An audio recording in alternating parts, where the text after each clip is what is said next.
Welcome indeed to our Theory of Practice tutorial. Ostensibly, this tutorial is still earmarked in our Thinking Photography workshop. But because of the plethora of escalating questions we're getting across all of our workshops, from time to time, we feel we need to encounter a more generalized approach, less specific to an individual workshop or masterclass, and in this case, mirroring our support website, Theory of Practice, in name but also in intent in terms of the scatological assembly of questions that I'm nevertheless going to try and turn into a compelling narrative that hopefully will be at the very least of some interest, if not indeed some significant help.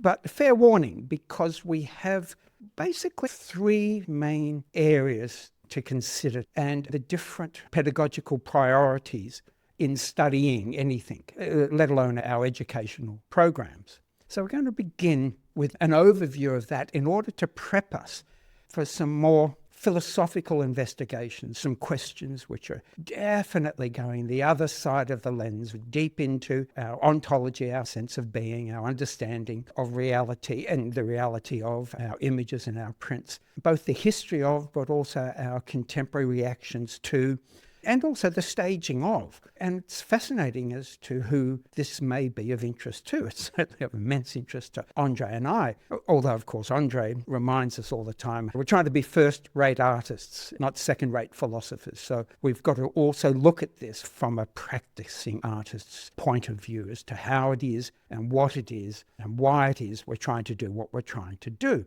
Then a whole plethora of questions from multiple sources to do with the underlying structures in our printers. I'm talking about the mechanics of putting dots of ink on paper, and also incredibly discursive considerations between continuous tonality and half-toning, which is what digital imaging does to the world. So it's a very eclectic mix of considerations, and hence we're putting all of this under the heading Theory of Practice. So let's look at these questions and topics. As I was saying, the first distinction is about studying, in our case, how we have structured and perform our educational program, but it equally applies to any pedagogical undertaking. In particular, this separation between what I might call the procedural, how relationship with images and imaging technology, compared to the metaphysical, why relationship with digital imaging, to then narrow focus those broad pedagogical distinctions onto the structural elements in our pictures, and in particular, what we know and can do with this concept of tone. Hence the ontology, but also our knowledge of it, the epistemology. And then extending that a little further, delving into the depths of our understanding pictures workshop and this idea of classes of knowledge, immanence versus transcendence, and a fascinating question as to how we configure what we call our soft light curves and their relationship to these different ways of knowing our intentions, effects, and otherwise. And I'm going to, in order to try and help us work through these distinctions, referencing research papers of ours that go into this to an extent that will enable you, if you're so interested, to continue the discussion. And then looking at structural, underlying first principle aspects of how our printers purvey the world and present it back to us as these wonderful objects, these prints that we publish, exhibit, give away, sell, and do all manner of things with. Some really specific questions about the setting up of these printers to be optimum in their delivery of. So let's have a look at platen gaps and paper thicknesses, setting our printer up, not just so we don't hurt our printer, head strikes and what have you, and hurt ourselves by the delay it takes to restore a printer to its correct and optimum condition, even before we start printing. Let's clarify a lot of this and then get on with the real meaning of the process, the production of prints, which carry with them all sorts of other concerns into the world that we inhabit along with these objects we create. So that's the setup. That's where we're going. As I said, it's a broad brush, but I think fascinating in terms of the crowning pedagogical distinctions we're going to begin with. I think very interesting that the same methodology, the same inquisitive interrogation is being applied as a methodology to all manner of things, from setting up our printer, verifying and checking it, and therefore having confidence about it, what it's doing, also its limitations and understanding those, but also delving deep within as well as our relations to other things. Beginning with this first question about the difference between the how and the why priorities in any pedagogical undertaking, our personal study, let alone our educational programs. And if you look at how I've configured this, distinction between our procedural relationship with images and imaging technology compared to the metaphysical, the ways artists have configured this relationship to the real over millennia, and therefore how I came to make it is of some importance, but also the things that can't be seen, thoughts, feelings, ideas, and so on. Remember from the last tutorial, I was going on about mastery of the craft. It's a wonderful feeling, not just an extreme accomplishment. So there's all sorts of other things that accrue as a response to us doing what we do photographically in front of and behind the lens. So to explore a technique, a how, is one thing, but it's something else altogether to figure out what to do with it. So that's where we're coming from in the first instance. Now, cutting to our web page and go into the overview of our education programs and how to proceed, which talks about different aspects of our workshops. For example, if you're seeking more meaning and creative purpose, especially with a deeper understanding of how pictures capture hearts and minds independently of what it is a picture of, then understanding pictures, exhibition practice, thinking photography, these workshops are devoted to such undertakings. So now let's try and extend this discussion. If I jump to the workshop section in our education website and consider a couple of our workshops, for example, crafting a digital print and down to the Photoshop masterclass. Now, the distinction that I'm trying to tease out is that certainly our Photoshop masterclass, especially with all of the examples we've added in recent times to those workshop resources, is purposefully prioritizing the how in our procedural relationship with images and imaging technology. Yes, there's metaphysical questions. Look at the banner image and biblical text, this conflagration that is in the aid of something else, even though this streamed workshop is primarily focused on our procedural hows, the techniques, and less about what we apply them to, which is why our crafting a digital print syllabus, and again, looking at the image I've chosen, a massive confluence, tumultuous at the best of times. So I'm setting the scene and making this distinction between, on the one hand, the masterclass and its iconography and the crafting a digital print, which is very much also about the how, the procedural, but most certainly also prioritizes to the best of its ability the metaphysics of digital imaging, the aesthetics of presence and effect, which starts to beg these bigger questions. And perhaps no more pertinent than in our second dot point, the ontology of tone. Notice, though, I've also included the epistemology of tone, our knowledge of knowledge. Now, we can't assume we are professional philosophers. We're not. So let's try and see if we can't lever these concepts in a meaningful way that helps extend our overview to our educational programs, which is about one's relationship with knowledge, theory, and fact, with one's own pedagogical undertakings. Remember, it's not just how we explore a technique or emulate a style, it's what we do with it is also the sense that we make of it, the why, the reason, the rationale. But the history of photography is interestingly divided between the ontology and the epistemology. And in this example, we're just looking at the tonal composition in a photographic image. So let's now engulf these distinctions with a little more clarity our knowledge of knowledge, what can be known, versus our theory of being, how we categorize things, relationships, and address questions about existence and the fundamental constituents of reality. In this case, not the theory of us becoming, but the sense we make of tonality. To look at the limits of what we can know about the processes and how we justify these transactions, that in photography, truth has been a massive consideration. In witness documentary photography that is revealing the indexing of the world, I'm a witness to what just took place, the referent in front of my lens, but also belief and evidence trailing off into other considerations. So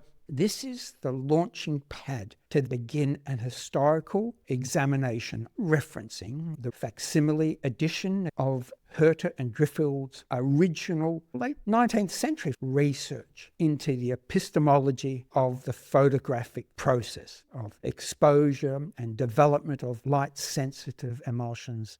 So this is where it all begins. And you go through this incredible detail in the equations, the graphs, the experiments, the latent image and its development, pyrogallic acid, the best of the best, and so on, different formulas, the apparatus they used. It's an incredible scientific study of, and the papers that were published in the Journal and Society of Chemical Engineering and so forth. On it goes. And yet, when I search this, there is almost not a word on the ontology of tone. That's not what they're interested in. They're interested scientifically in understanding how the damn thing works, and therefore how we can go about controlling the results, such as the great Ansel Adams, and in particular his book, The Negative, and here is the 1980 updated version of the original 1948 publication, where we start to take the epistemological approach of the Herter and Driffields and try and apply it to creative photography. And underlying this is the conception of pre-visualization. And inside that original copy of Ansel Adams, The Negative, already by page 14, he's looking at the dial of, in those days, a state-of-the-art handheld Western light meter. He's already beginning to epistemologically divide continuous tone into a scale of stepped values, which he then equates with increasing exposures, but also the actual exposure of the film to achieve those outcomes. And then just a few pages later, as he's expounding on this way of naming and symbolizing and compartmentalizing what we are photographing, turning Herter and Driffield's continuous graphs and scientific formula and mathematical equations into a practical expression that he then goes about labeling, like zone 0, the complete lack of density in the negative, clear film base plus fog, total black inner print. Zone 1, the first step above, complete black. Zone 5, middle grey, the 18% reflectance of a Kodak grey card. Zone 8, whites with texture and delicate values. Highlights on fair Caucasian skin. Snow in flat sunlight. This is an epistemological undertaking, like Herter and Driffield, except now it's being pointed towards creative outcomes. But those creative outcomes then need to be configured and turned into something real, rather than just having a prodigious and professional control over the capture of that image, the exposure in camera and the subsequent post-capture processing of that film, in this case black and white negatives, in order to have with real certainty, confidence and assurance to have brought home the values in the image as pre-visualized. Look at Minor White's original zone system manual, taking Ansel Adams and Fred Archer's zone systemization as described so eloquently but epistemologically in Ansel Adams' The Negative, his technical manual. Now, how to pre-visualize your pictures. So we're heading towards a more ontological consideration. And here, in the introduction to the original Minor White, How to Pre-Visualize Your Pictures Zone System Manual, he so eloquently begins to point this out. To be able to pre-visualize takes a little talent. Certainly those photographers who can see through surfaces to the truths, there's that word again, the truths within, can learn to pre-visualize freely and spontaneously. The zone system, among its other attributes, helps to make certain that one's ability to pre-visualize after practice achieves spontaneity. This has been around for quite some time. With those distinctions in mind, a little bit of history about control of the capture and processing and delivery of photographic images. With the degree of certainty, predictability, no LCD screens on the back of cameras in those days, reporting numerically and otherwise, blow by blow, what was going on. No, the latent image had to be brought back to a processing station, a dark room somewhere, to be revealed for what it really was. But already we have the Minor Whites of the world adding to the epistemological investigations of the Ansel Adams and their outcomes, trying to add another level of meaning, the truths within. And of course, this has a grand history, an enormous history, going at least back to Alfred Stieglitz and his notion of equivalence, even before the First World War, where it's not just an image of a cloud. It can stand in as representing even more than a metaphor of something else. Two sides of the lens, way back then.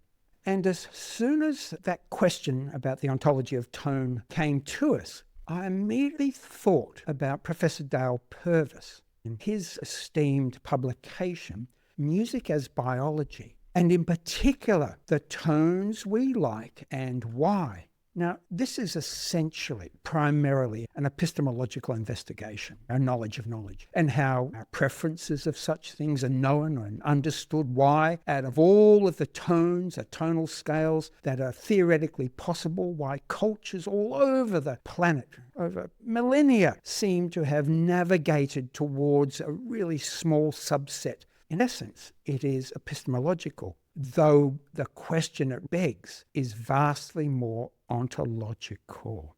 The fundamental nature of our being and our aesthetic engagement with expression of emotions, both internal and external and social. Therefore, we're not just asking what tones exist or how they are defined. Professor Dale Purvis does a marvellous job on that front. But now we are more interested in their emotional or spiritual meaning. Now, I want to set the stage and, in a slightly more scholarly way, examine the underlying premise behind these questions about the ontology of tone and different ways of knowing their relationship to some of the key moves, edits that we make to our images. I'm going to do this by referencing this paper from my last Australia Research Council Discovery Project 3-year grant with my dear friends, Professor Sean Cubitt at Melbourne Uni and Professor Daniel Palmer at Monash University, now Professor of Art History and Theory at RMIT University, my old art school, that was published as one of the outcomes of our Genealogies of Digital Light research project about the transition from analog to digital photography over the 30-odd years leading up to this point. We were so conscious that pioneers were passing and taking with them histories and bodies of knowledge that had not been written down or otherwise recorded. In part, we were trying to capture this, and a whole series of outcomes resulted. Bill Hanson's transition on my behalf from analog capture, processing and printing to digital processing and printing. But we also note that a lot of the qualities available to analog photography no longer seem to be available to digital. And these correspond to historical developments, just like artificial intelligence today is very much being construed through wider political and economic undertakings. But our conclusion also is that these losses may yet be turned into gains. So this is not prophesizing the loss of analog photography, not at all. This is just trying to understand the nature of the beast. And the first section, we begin talking about Ansel Adams and the epistemological investigations and outcomes that we attribute to him, but also his personal recounting of his engagements with the process itself. And we note that Adams, in separating the conception of the image from the means of production, even to Adams, the quintessential technologist, the means of production was only a means to a desired end, the print, but also, of course, what the print, its meaning, its ontology, carries with it into the world. The conception of the image, he separated from the means of production. This is pre-visualization in a nutshell. That ability to see before the fact, before the release of the shutter, to see the image fully formed in one's imagination, all of the permutations that were possible. But doing this inside ourselves because there was no LCD screens on the back of our cameras in those days. Now, we go on to say, as a pioneering environmentalist, Adams was devoted to nature and to the scientific knowledge of nature, the epistemological engagement. He was an assured manipulator of the laws of nature and his ethical responsibility to both Yosemite and his own negatives and prints. These convictions were united in a single creative practice, two sides of the lens. Now, his fieldwork was undertaken in the expectation of finding the landscape that is already there in the imagination. His darkroom practice not only restores the vision and the visions of precursors he brought as expectations to the landscape. It is itself a pre-vision of the prints which as yet do not exist. Pre-visualization. Now, we're going to see what Minor White then does with this in terms of the ontology of tone. At the moment, we're just getting the idea that even the quintessential technologist, as we describe him, the great Ansel Adams, was interested in both sides of the coin. Contra the idea that technology is a barrier to experience. For Adams, craft is conscious because it is a dialogue, because it necessitates an intrigue of three partners: physics, technology, and the artist. It's hard to see Adams as the kind of technologist who devotes himself to overcoming either the tools or the objects of his art. What he does not seem to want is to subdue the light of the world or the properties of his materials and his kit, camera, lens. If anything, he expresses a desire to submit to them. Can you see how we're now moving from the epistemological to the ontological? Adams retains a pictorial ethos insofar as he is adamant that he does not aim to reproduce the scene as it appears to ordinary human vision. The entire principle of the zone system, which he elaborates in the negative, as I showed you, is to differentiate and abstract the photographer's visualization from the subject that lies in front of the camera, the referent. It is not simply that the photograph is grayscale and two-dimensional, no, but that the values, the brightnesses of individual areas in the frame are there to be used for ulterior purposes. The vision which precedes and guides the entire process, from choosing the lens to the framing of the print, is all about a finished object, not the imagined scene, even though Adams' fine print tradition concentrates on already photogenic subjects. Or, if it does happen to be about the scene, it is about some truth about the scene, emotional or intellectual, not about how it looked to the photographer when the shutter was released. In this sense, pre-visualization generalizes Alfred Stieglitz's notion of the equivalent, where subjects, such as clouds, stand in for something spiritual, something ontological.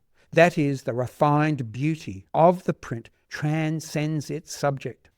We can understand Adams' practice and his technical manuals, therefore, as guides to understanding photography as abstraction of vision from the merely seen. Now, Adams' distrust of automation in photography was based on a lack of conscious craft on the part of the user or the blind acceptance of a point of view or an aesthetic judgment or technical interpretation derived not from the imagination from within, but from either the apparatus itself or the subordination of the apparatus to the world as given.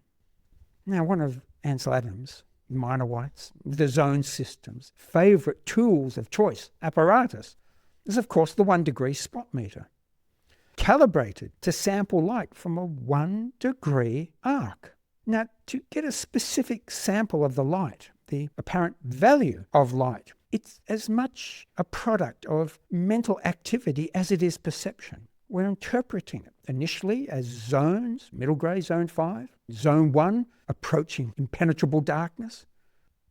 The spot meter abstracts the value from the object, deriving it from a measurement of light. It is the beginning of the loss of object and its replacement with a value, a zone number in Ansel Adams' case. So it comes down to what we then choose to do with that data, with those measurements. Viewing a photograph commonly gives the impression of witnessing an event, because photography constructs the moment of the exposure as an event, no matter how abstract the referent might appear to be. Only when it is considered does it become an event, something to which meaning attaches and which, being meaningful, becomes the grounds for some subsequent flash of understanding, decision, or action. Only then does it become ontological and extract from their raw material the conditions under which they might become other. Now, I finished that annotation with the very first digital image I ever produced in 1993, and concluding words from that research paper. It is a cameraless image, and quite a large print for that time, an analog print in those days.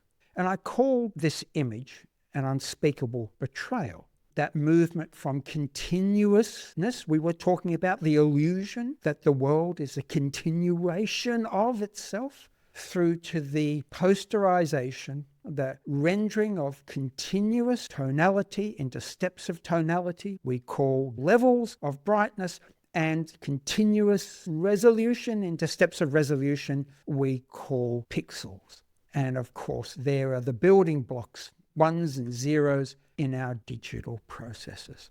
And despite the fact, as I say, that analog photography emphasizes this illusion of continuous tone, it's really the digital processes that have most eloquently pointed out this contradiction, that in fact it has always been a half-toning medium. And anyone who has ever tried to print enlarged film grain on a half-toning process will have experienced the interference patterns, and that it's our digital processes that in fact not just liberate us from that illusion, but also enable us to do more with it.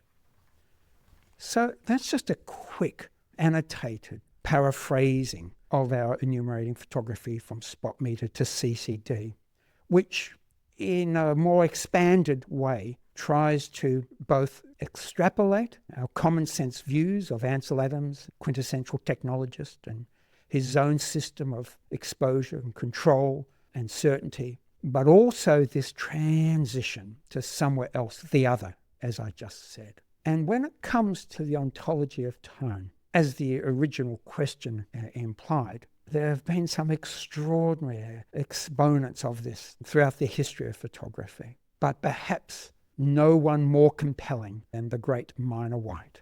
Now, here's the front cover of Manifestations of the Spirit. And even though he was a great teacher and a great photographer, artist in his own right, this is where the ontological concerns and considerations lie for someone like Minor White. And there's some absolutely wonderful essays and writings right from the opening stanza. Images, even though it's effortless to identify the referent, what's in front of the lens, so easily, at least to myself, let alone a history of other viewers and engagements, begin to announce something else. Stieglitz, equivalence. And then we look at mysteries like this. 1950, at Point Lobos, Ansel Adams and Edward Weston's stamping ground. Extraordinary images where what it is a picture of is far less important than the other that leads us to think, feel and consider. And one of the very last images in 1974 that the great Minor White ever made at York Beach in Maine transcends even the literalness of the light reflecting off the ocean's edge all those years ago. This is what we mean by the ontology of tone. And though Minor White is no longer with us, we can still have those conversations with him. The ontological considerations were manifest, where he turned sand into flesh and so forth. The problem, though, with any form of symbolism, metaphor, is that its ontological essence is in the eyes of the beholder. Yes, as I was annotating from that enumerating photography research paper, these things conspire, yes they do, on a societal level. But individually, this is how I'm construed to then respond, think and feel this way in that moment that is forever changing. Now, it's therefore, I guess, in the lesson from the Minor Whites and the Ansel Adams, the epistemological, but also the ontological other, is to then come up with a lexicon, a range of understandings derived from our interrogation of our own practice, making pictures that at first may try and emulate what a Minor White has done with the natural world or a portrait of a friend compared to what an Ansel Adams may have done, whose environmental agency and other considerations are often there larger than any other concern. To then use and channel a Minor White or anyone else since who has worked in such a way. To then compare our images with their images and trying to then, in comparison, identify when the image we have made in response to their image begins, according to our feelings, to emulate, to evoke similar associations, similar beliefs, similar understandings. And those especially emotional understandings, emotional knowledge that comes from that comparison and that engagement, we then start to associate not the histogram, the objective representation, the brightness across the pixel matrix that constitutes our digital image. No, it's where we then start to go beyond that, to then start to associate a particular emotional state with a particular tone. Now, we've always done this based on Ansel Adams' own system, because the gift of what Adams did with his own system, on top of the Herter and Driffield's scientific investigation of how exposure and processing results in a photographic image, that overlay of the zone system, that compartmentalizing of these different steps from maximum black to paper white or screen white, and then beginning to name those associations, where a zone 4 allows us to see and feel this, whereas a zone 2, a much darker shadow value, precludes this while still revealing that. And so either in our imagination, or if we're given to writing these things down in journals or on iPhones or in other thought cataloguing ways, we then to begin to create almost like an alphabet, whereby we go searching for other examples. We're not just from other artists, but moments, light, evocation, that moment when the sun sets but is not yet gone, that reveals that skin tone in a way that is previously unimaginable. And of course, in recent tutorials, we've certainly been using our dear friend Bill Henson and some of his images as perhaps as powerful an evocation of such undertakings in a contemporary artistic practice. Though that provides no hard answers to these questions, to these investigative, exploratory questions, hopefully that sets the scene as to how the Minor Whites and the Bill Hensons and ourselves have gone about this undertaking. Now, I would never be so arrogant to try and dictate to you what each of those steps in our zonified Ansel Adams' version of the tonal scale in our tonal composition, the drama in the image. I would never try and dictate those meanings, but merely to show you the methodology of how we've gone about turning those epistemological offerings into something else, that other we describe in our enumerating photography paper. And as I well and truly say, that these losses at first perceived in the transition to digital indeed have become gains of an extraordinary manner, not the least of which is the objective epistemological reporting of our images on the back of our cameras in the moment of apprehension, whereby our imagination can then also interact with this otherwise transference of the world into something else. Okay. Now, there was also this question about these ways of knowing, and do we see any relation with any of the tools we used, in particular this notion of soft light curves? So let's become less theoretical, less reflective, and more procedural now, although the why is still hanging around begging for a response. But now let's also marry the procedural relations of ourselves with our images and our imaging technology. And one of my images from our Pilbara project. And we're looking at our soft light curve from our crafting digital print workshop and Photoshop masterclass. Let's run that action and add a soft light curve. And straight away, turning it on and off before trying to relate it beyond the obvious, the circumstantial evidence we see in front of us. Before and after. Looking at the histogram, our picture, the epistemological objectification, levels of brightness, and the number of pixels occupying each level of brightness.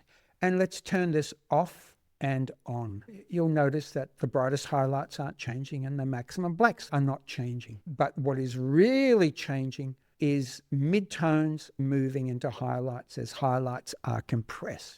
You'll notice the blending mode is soft light. It's one of the contrast blending modes. That S-curve, as we've explained over and over again, is a more gradual transition into and out of middle grey, the point over which the blending mode either darkens and intensifies values below middle grey or lightens and intensifies values above middle grey. And at the moment, the mask reveals all, and let's see what the effect is visually. But hang on, what about our spatial and temporal compositions? The coming together of how we edit and manipulate our drawing tonal and colour structural compositions to evoke otherness, to go beyond the epistemological, this is how I've cropped the image and so forth, to the evocation of otherness, something else, ontological, in this case, concerns and questions around their emotional or spiritual meaning.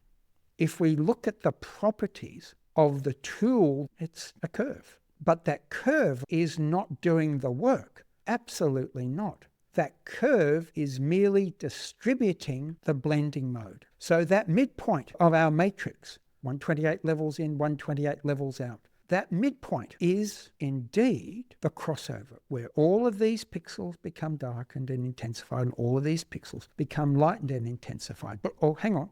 I have dragged my black point up to that middle grey mark, which means the effect of soft light darkening pixels below middle grey compared to brightening and intensifying pixels above middle grey, it's at a much lower rate of application. So turning this off and on, you can see that while the brightest highlights aren't changing, nor the deepest sonorous shadows aren't changing, what we're intensifying are all of these midtones, and that is what's represented in the shift in our histogram, which I can at any time intensify what's going on down here, or change what's happening there, or doing this, or doing that. My goodness gracious me, all manner of redistribution of the tonal composition and the colorimetric properties that go with it, with just a few nodes on a curve. Now, if we jump to those notes from our Understanding Pictures workshop, where I consider what transcendence and immanence means to me. When something is immanent, it's inherent, is known by our reasoning. What can be known by reason? It's the highest norm for our knowledge, judgments, and practice. So for me, a soft light curve is the embodiment the representation of such knowledge. That is the meaning I attach to it. But is it also transcended, known only by revelation, by belief, by faith, where something is so excellent, so exceptional, that it's beyond the range of our understanding, our reason, our epistemological constructs of the world? No, not for me. It is about my signification. Though I'm far from being lacking in spirit or the desire for revelation, without exception, we are still working on behalf of revealing the ontology of being ourselves, rather than grand explanations, stories of how the cosmos or one's existence, or where do you go when you die, or any of these other monumental questions that I'm sure even before language pursued us and our ancestors. So immanence, not transcendence. That's what those moves, and especially the Crafting a Digital Print workshop, are in the service of. Now, to finish off, let's look at some real-world practical examples. Still thinking about what it means to us and why we care about such things when it comes to printing. But not just the craft of printing, the mechanics and materiality, but the underlying structures that we need to have in place to be confident we can ignore them, forget about them. Just like Minor White talked about pre-visualization. And remember him saying in that introduction, to be able to pre-visualize takes a little talent. There's certainly those photographers who can see through surfaces to the truths can learn to pre-visualize freely and spontaneously, that in the heat of the moment, these things need to be forgotten. Otherwise, we just take pictures of pre-visualization rather than what the pre-visualization, the imagination, gives birth to. Now, we can apply exactly the same idea, conceptual framework, to printing. Of course we do. The Crafting a Digital Print is so much dedicated to, as well as the how, the procedural relationship. But think about it. Print head alignments, input resolution, printer resolution, platen gaps, paper thickness settings. It's about the scientific facts. But why am I doing this? I'm doing this to avoid obvious things, head strikes and damage and loss of paper. So maintenance is part of it, just good housekeeping. But it's really a lot deeper than that, because it's about relieving me of the burden of things working against me, working against the ontology of me and my imagination and pictorial, artistic, aesthetic, spiritual, existential outcomes. So I can get on with what I really care about, no different to the Minor Whites, the Bill Hansons, and so on. It's not the ontology, but it's the facilitation of the ontological. So it's these considerations that I'm now talking about. And let's work through them. Now, what about this first one? Does head alignment only apply to high-speed or bidirectional printing? And what might be a sign that head alignment might be necessary? And does it matter if high speed is unchecked?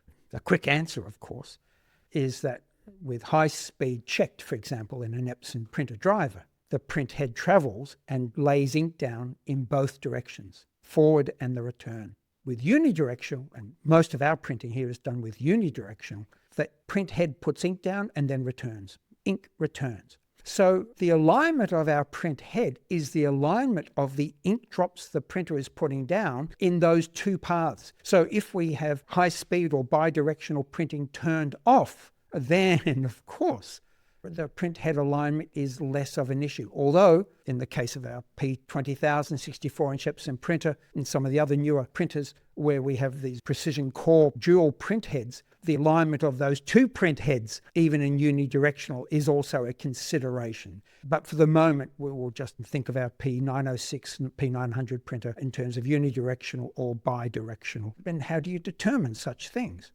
Part of the question was, is there a test chart that you use to do this? Well, you might be able to see down here, there's a 1 pixel wide black line, and this is printed on the 64-inch 20,000 printer on Kansenbereiter Photographic to matte paper, the sharpest paper we've ever printed on. So we're using this to refine our judgments about such things.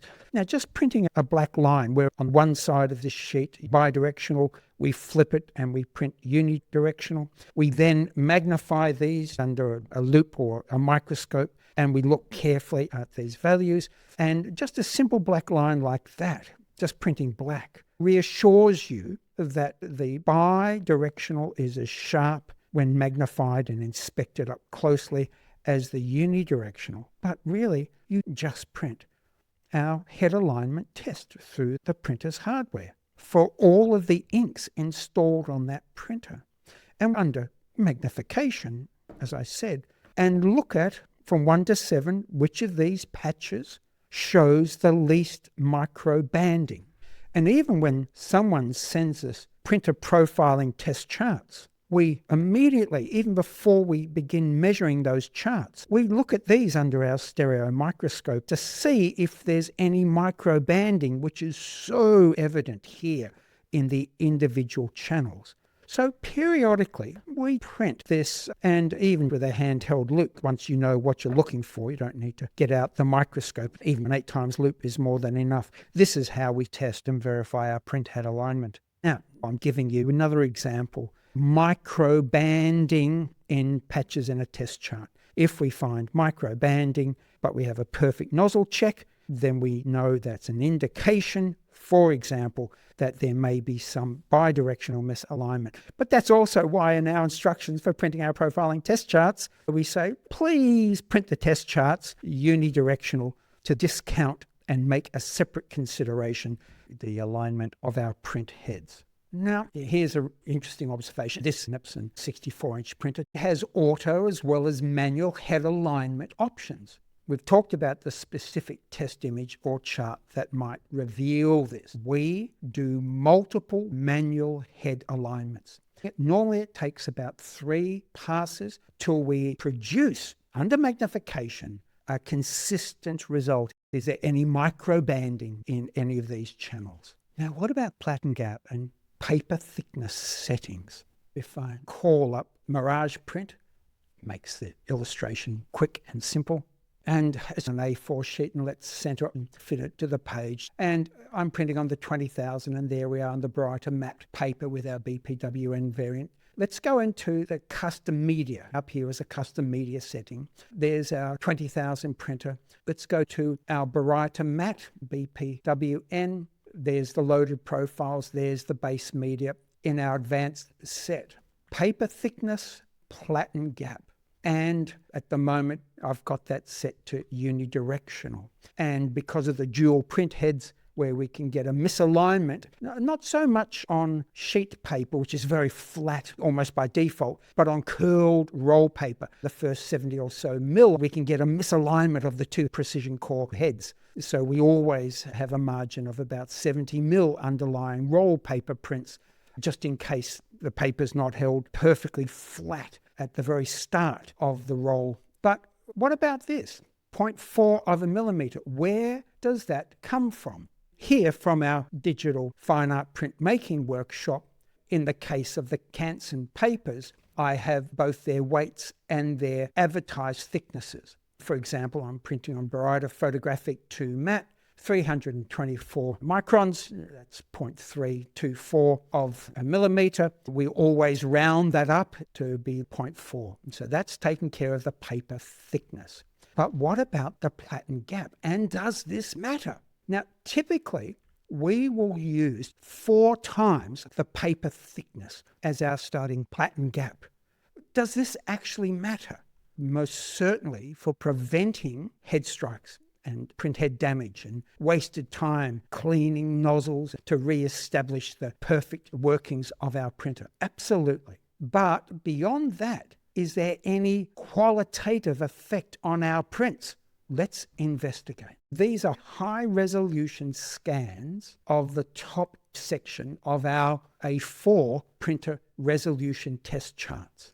Here we annotated, this is on the 20,000 Baryta Photographic matte. There's the paper thickness, what would set to platen gaps, also unidirectional, no color management. These are not up or down scale files. I'll show you other examples in a second for a P900 printer. But most importantly, we have 1 pixel black and white alternating lines in both the vertical and horizontal, the paper feed and the print head. Remember, this is unidirectional. And without changing anything except the platen gap, set it to the smallest available platen gap, 1.2. Then the next print, 1.6. And then 2.1 and 2.4. I'm viewing this at 200% magnification. And we've got all of the other information, as I was showing you in this test chart, including regular and stochastic gradients. Now, I don't see, even at 200% enlargement, any qualitative difference in the platen gap. Now, here's another corollary about such things. If platen gap doesn't have a huge effect on the resolution in my print, for us it's about stopping head strikes and part of our printer maintenance, then what is it about our print setup that affects the resolution of our printer? Now, have a look.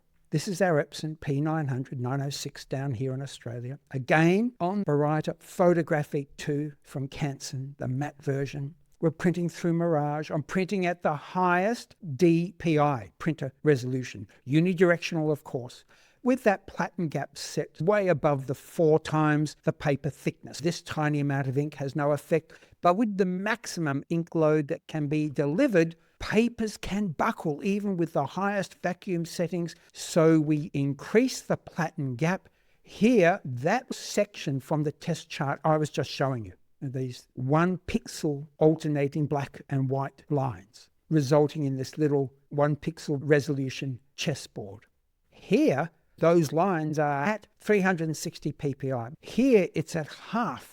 So I'm sending exactly the same file, except this was not downsized or upsized, but made at 180 ppi.